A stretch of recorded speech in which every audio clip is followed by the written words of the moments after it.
Hello and welcome to Cointalk. Today we are back in the booth with Charles and Sam. Sam's got a good question. Let's listen in. What are your tips if somebody is trying to build like a really valuable coin collection?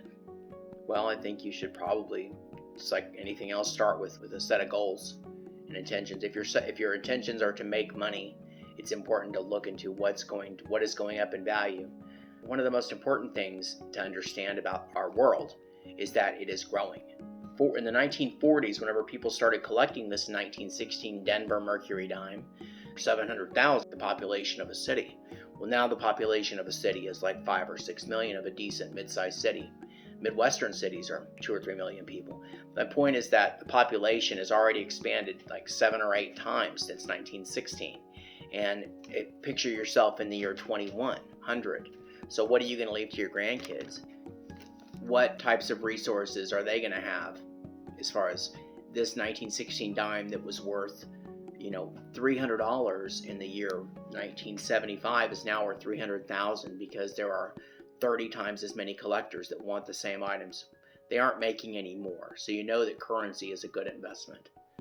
And sometimes even items that don't seem very collectible or very worthy because they made a lot of them, in a totally different subject, but take the Pokemon card phenomenon, or the Magic the Gathering, those cards, comics, any of those items, they were low mintage and low numbers, and they seem to be common though because you could buy them on your local 7-Eleven or Circle K shelves, and now some of those items are worth thousands and thousands of dollars.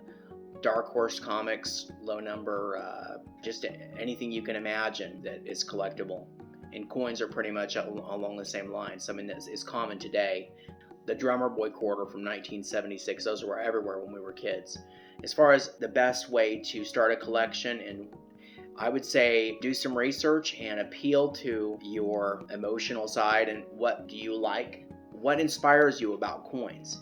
If you're just collecting for money, then it's going to be a long road. But if you're collecting because it's something you enjoy doing and something you love, it's something that you're going to be able to keep going back to that's going to inspire you to do better things in the long run. And you're going to be making money, but you're also going to be having, if you're collecting Roman coins, every new coin that comes in is an adventure. It's something you can share with your family, with your parents, with your children, with your friends. It's something that they can share with you. It's a family hobby that's accruing interest. Sometimes far outstripping the meager bank interest that you're talking about, something that might appreciate 100% annually if you pick the right coin. I've seen coins that there are coins that we bought for $5, $10 10 years ago that are worth hundreds. And I'm not going to tell you which ones. That would make it too easy, but they're out there and they're not that uncommon. You just have to know what you're doing. So that's the trick. The more you know. The more you know. We hope you enjoyed this episode of Coin Talk.